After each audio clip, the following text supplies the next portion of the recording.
Assalamualaikum warahmatullahi wabarakatuh.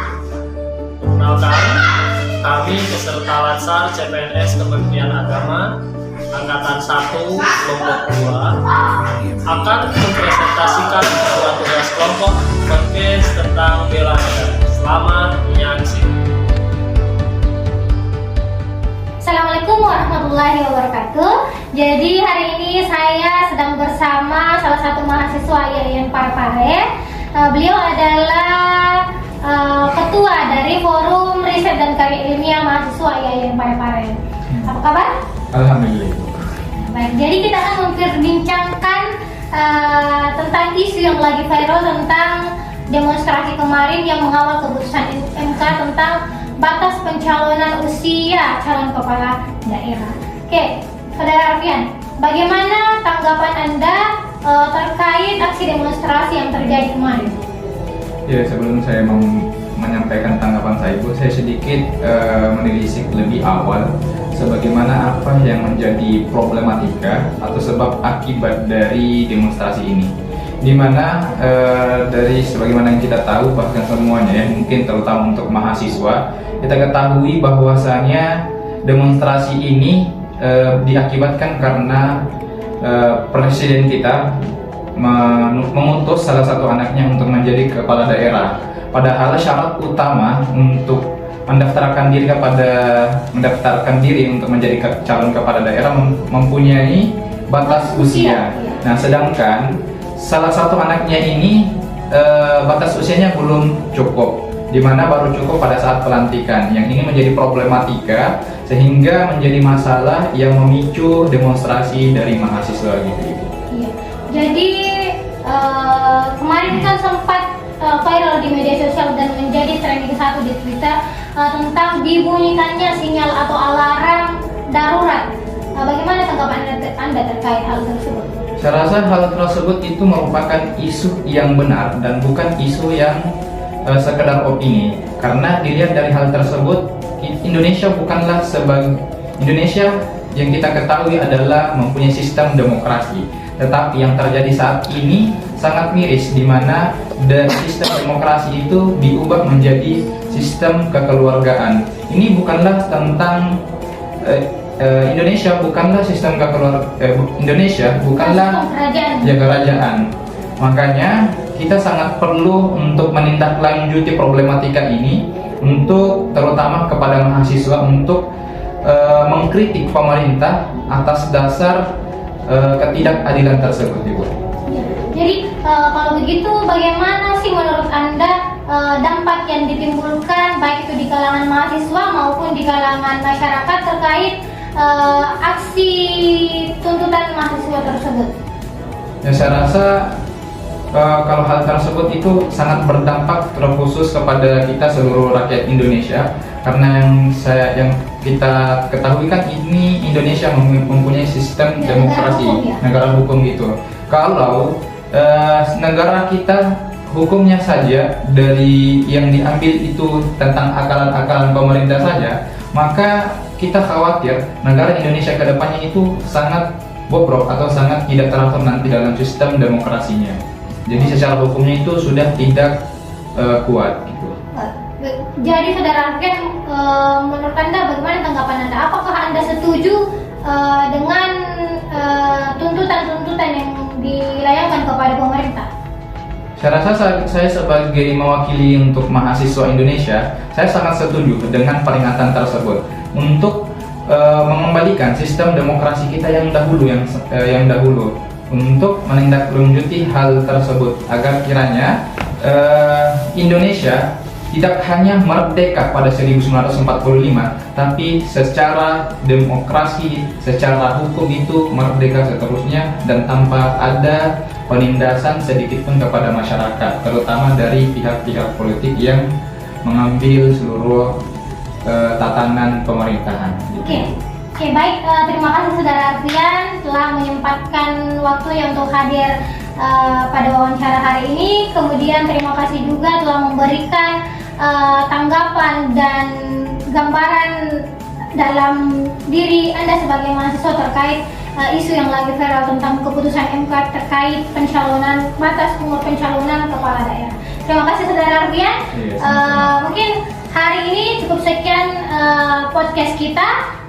Saya ucapkan Assalamualaikum warahmatullahi wabarakatuh.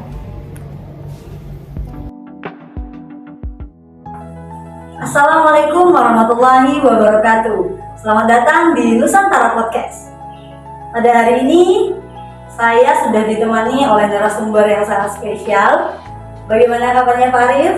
Alhamdulillah baik Ibu Agnes. Terima kasih atas kesempatannya ya Pak sudah mau bergabung di Nusantara Podcast. Baik, supaya kita lebih mengenal Bapak narasumber kita pada hari ini, lebih baik kita persilakan beliau untuk bisa memperkenalkan diri. Terima kasih atas kesempatan yang telah diberikan Ibu Agnes. Perkenalkan, nama saya Arif Saputra. Saya seorang ASN sebagai penyuluh wisata di pemerintahan Kabupaten Batang. Baik. Dan hari ini Bapak kita akan membahas mengenai isu yang sedang booming, yaitu tentang pilkada. Pertanyaan pertama Bapak, apakah Bapak berperan aktif dalam memberikan hak pilih suara Bapak pada pilkada dan pemilu di Indonesia? Baik, terima kasih Bu Agnes. Tentu sebagai warga negara yang baik, kita memiliki hak dan kewajiban dalam bernegara. Salah satu hak dasar kita sebagai warga negara adalah hak pilih. Maka dari itu kita harus menggunakan hak pilih tersebut pada saat pilkada berlangsung. Politik ini sering sekali ya Pak dikaitkan dengan ASN, terlebih dalam konteks pemilu. Bagaimana pendapat Bapak terhadap hal tersebut, sedangkan kita tahu bahwa adanya netralisasi bagi ASN itu sendiri? Baik, terima kasih Bu Agnes.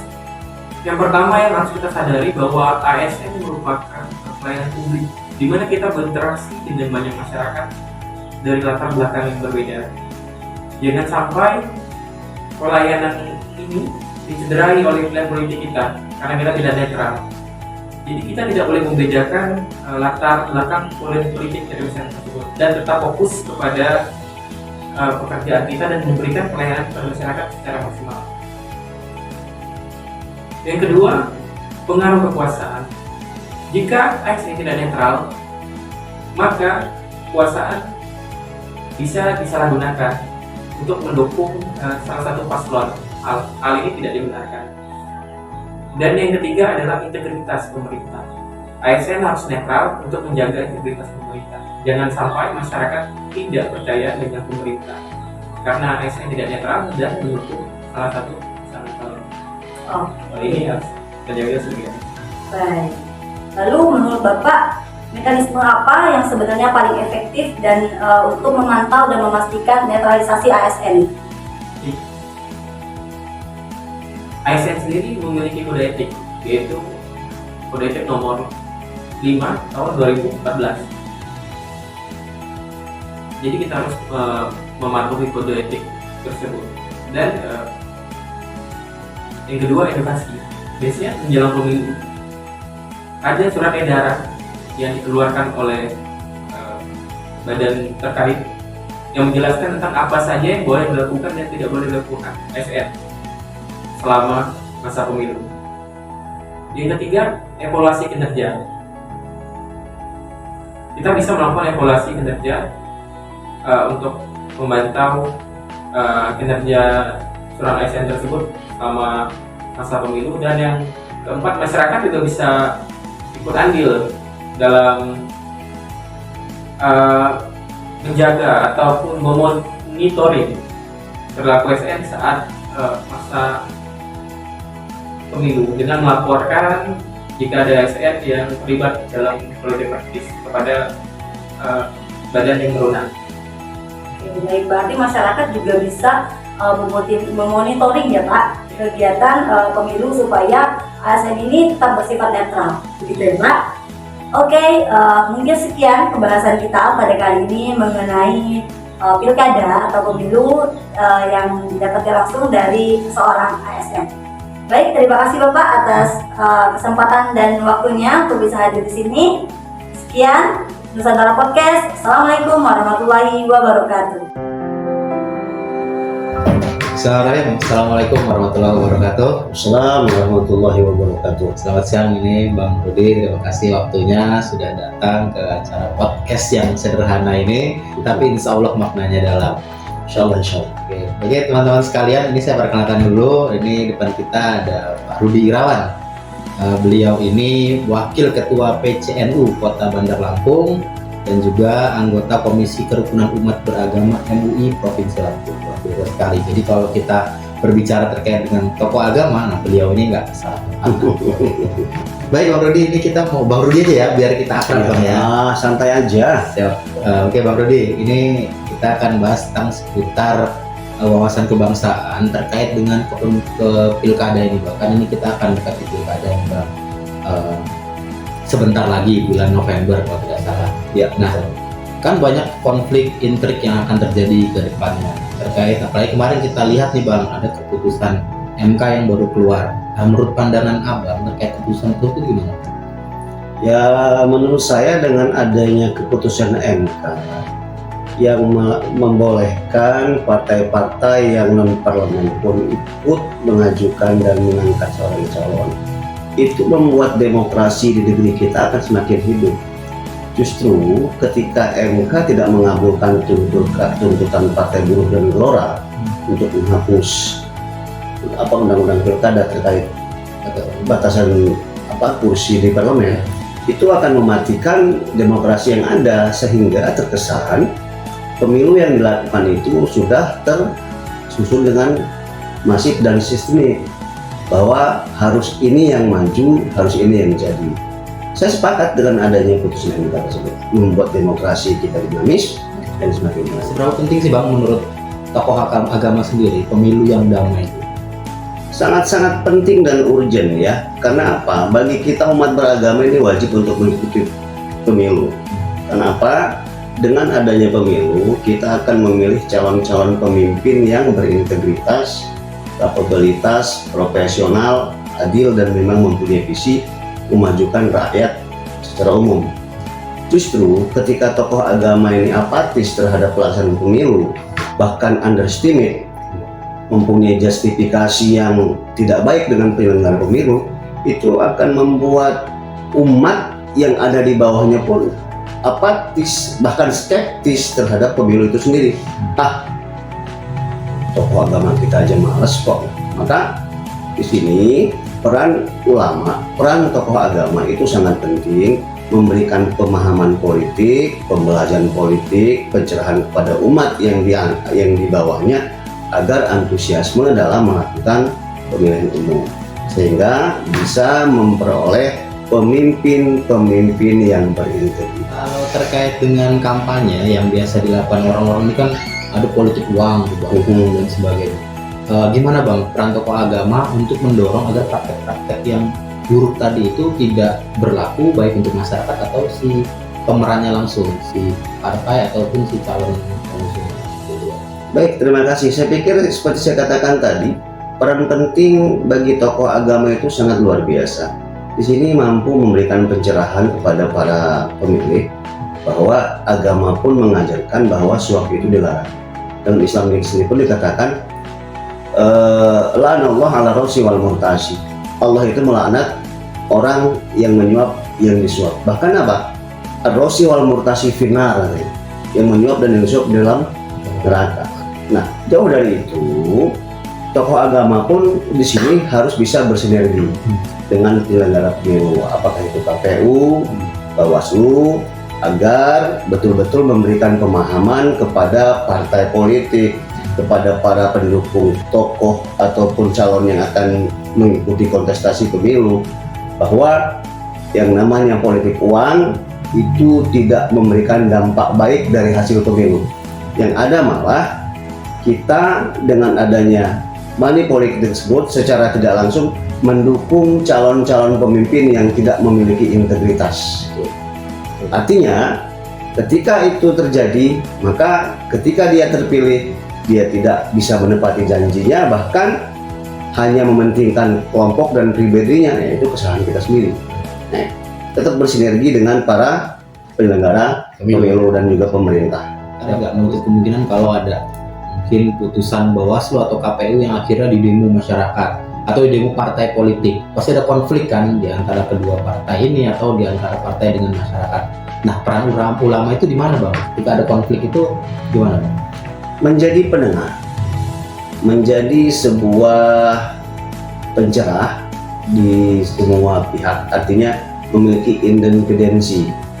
Dia tidak memihak ke sana dan ke sini. Kepada umat ataupun pemilih tetap diberikan pencerahan yang baik, bahwa penyelenggara pun tidak memiliki kesempurnaan yang begitu sempurna, karena kesempurnaan itu hanya milik Allah. Dan kepada penyelenggara pun di sini ulama seperti saya katakan tadi, tolong bersikap profesionalisme, jalankan sesuai dengan tupoksi. Ataupun kalaupun toh ada regulasi atau PKPU yang kesannya bisa mengarah pada pada satu kandidat, itu nggak bagus juga seperti itu. Sikap adil penyelenggara tetap menjadi yang terdepan, karena bagaimanapun tidak ingin terjadi yang namanya konflik yang berkepanjangan sebelum, saat, dan setelah pemilu selesai. Mau jadi apa sebuah pemerintahan kalau diawali dengan pemilihan yang begitu banyak mengandung huru-hara dan chaos di dalamnya. Rekomendasi Abang nih, atau harapan Abang lah sebelum penutup nih, Bang. Kami semua mungkin pemilih atau penyelenggara, harapannya apa, Bang, dari tokoh agama untuk pilkada ke depan? Baik, jadilah pemilih yang cerdas. Artinya jangan hanya sekedar ikut-ikutan memilih saja tanpa mengetahui bagaimana trik record calon yang akan kita pilih. Lihat latar belakangnya, ideologi politiknya seperti apa, bagaimana peran penting yang sudah dia berikan selama ini kepada wilayah yang akan dia pimpin ketika dia nanti menjadi seorang pemimpin hasil pemilihan, yang pada akhirnya ketika kita memilih calon-calon yang berintegritas, profesional, jujur, adil, yang lebih utama bertakwa, maka ketika dia menjadi pemimpin, insya Allah dia menjadi pemimpin harapan kita. Jangan gadaikan diri kita hanya dengan 200-300 ribu untuk pemilihan umum kepala daerah serentak ini. Jadilah pemilih yang cerdas, malah kalau bisa ketika ada keraguan dalam diri kita terhadap A, B, dan C, lakukan istikharah. Tetap carilah yang terbaik di antara yang baik. Gitu. Mungkin itu saja. Baik, Bapak Ibu sekalian, tadi kita sudah dengarkan podcast yang sederhana ini tapi penuh kesan untuk kita semua. Semoga bisa diambil manfaatnya. Terima kasih untuk Pak Rudi. Ya, terima kasih, sukses selalu. Siap. Oke, saya akhiri. Assalamualaikum warahmatullahi wabarakatuh. Waalaikumsalam warahmatullahi wabarakatuh. Sukses untuk semua. Siap. Terima kasih.